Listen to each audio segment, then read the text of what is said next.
Eh bien bonjour à toutes et à tous. Aujourd'hui on se retrouve pour une vidéo d'avis et un peu de test du Canon EOS 100D. Alors tout d'abord présentons la bête. Il s'agit d'un réflexe de la gamme débutant de chez Canon, c'est-à-dire un prix abordable entre 300 et 600 euros et une bonne qualité photo et vidéo. Pour l'objectif que j'ai monté dessus, il s'agit d'un 18-135 mm stabilisé. Personnellement j'adore cet appareil, car tout d'abord il s'agit de mon tout premier réflexe et du fait je découvre la liberté.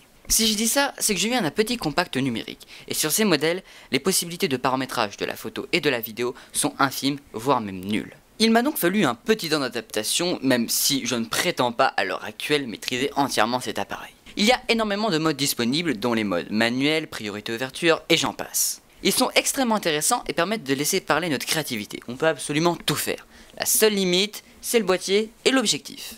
Mais il y en a deux qui ont particulièrement retenu mon attention, en dehors des modes de photographe professionnel, ce sont les modes créatifs et macro. Tous deux permettent de choisir l'apparence de votre image, de changer des filtres, de mettre des effets, d'adoucir, d'éclaircir votre image et plein d'autres possibilités. Mais chose qui m'a aussi plu, c'est que si vous n'aimez pas trop toucher au réglage du mode manuel, et c'est pour cela que ces aides sont faites, vous pouvez contrôler le flou d'arrière-plan ou le bokeh pour un langage plus pro. Et ça, c'est magnifique. J'adore le bokeh, c'est un effet absolument sublime.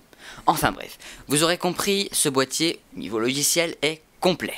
En ce qui concerne la prise en main, je la trouve bonne. Les boutons sont bien placés et tombent juste. Sa taille est un peu petite comparée à 5D, mais bizarrement, il rentre bien en main. Après, si vous êtes une personne de grande taille, cet appareil n'a pas vraiment été pensé pour vous. Il a plutôt été conçu comme un appareil se voulant compact, léger et facile à transporter, un vrai réflexe de touriste. Pour ce qui s'agit des photos, elles sont vraiment belles. Elles ont un bon piqué et le bruit commence à se faire sentir aux alentours des 1600 ISO si vous commencez à recadrer la photo et photographier en basse luminosité. Car oui, si vous augmentez en qualité en choisissant des boîtiers tels que les 70D, 6D, 5D ou même 1D pour les plus riches, ce n'est pas que la qualité de la photo qui va augmenter, mais aussi la sensibilité des capteurs à la lumière. En effet, ces appareils prendront de bien meilleures photos en basse luminosité ou même de nuit que des appareils d'entrée de gamme. Mais là, il ne s'agit plus qu'une question de budget. Pour la vidéo, j'ai là encore été surpris. Passant, comme je vous l'ai dit précédemment, d'un petit compact numérique, le changement a été radical. Autant sur la qualité que les possibilités qu'offre l'objectif. Il s'ouvre au maximum à 3.5 en photo et 5.6 en vidéo. Et ça, c'est génial! Même s'il n'a pas la prétention d'un petit 50 mm qui ouvre à 1.4, il y a vraiment de quoi s'éclater. Le seul point noir avec cet appareil photo, c'est comme je vous l'ai dit précédemment, sont rendus en basse luminosité. Car le bruit se fait sentir sans même dépasser les 800 ISO. Alors, autant en photo, ça peut se compenser en mettant votre appareil photo sur un trépied, en mettant un temps de pause assez long, autant en vidéo, c'est pas possible. Bon, je vais vous résumer les points positifs et négatifs que j'ai trouvés concernant d'une part le boîtier et de l'autre l'objectif. A noter que tout ce que je vais vous dire est subjectif car ça me concerne moi, mes goûts et l'impression que le produit m'a faite. Alors c'est parti. Pour le boîtier, on va commencer par sa taille. Moi, je la mettrai en point positif car elle me va bien. Après, si vous êtes plus grand, n'hésitez pas à vous renseigner sur les sites qui ont des spécifications sur les dimensions de cet appareil. Parce que s'il est trop grand ou trop petit, c'est plus trop petit, vous n'allez pas vous jeter dessus. Donc, dans ce cas-là, je vous conseille plutôt un 600D qui est plus grand et qui concernera plutôt un plus grand public. Autre point positif pour lui, et ça rejoint inévitablement sa taille, c'est son ergonomie. Les différents boutons sont bien placés et ne font pas cheap.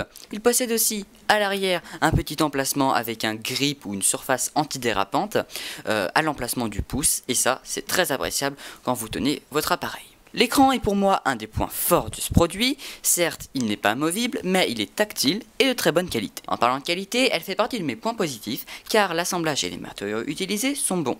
On n'a vraiment pas l'impression de tenir un jouet, et ça, c'est très important. L'interface logicielle est quant à elle fluide, réactive et intuitive. Elle rentre donc dans les multiples points positifs de cet appareil. Pour ce qui est du point négatif, car je trouve qu'il n'y en a qu'un seul, c'est la sensibilité du capteur à la lumière, et ça, c'est pas moi qui le dis, c'est les photos. Donc évitez d'un peu trop titiller les ISO en montant vers les 12800 et tout ça. 1600 ISO, essayez de pas les dépasser. Voilà, c'est juste un conseil que j'aurais à vous donner si vous possédez un Canon EOS 100D.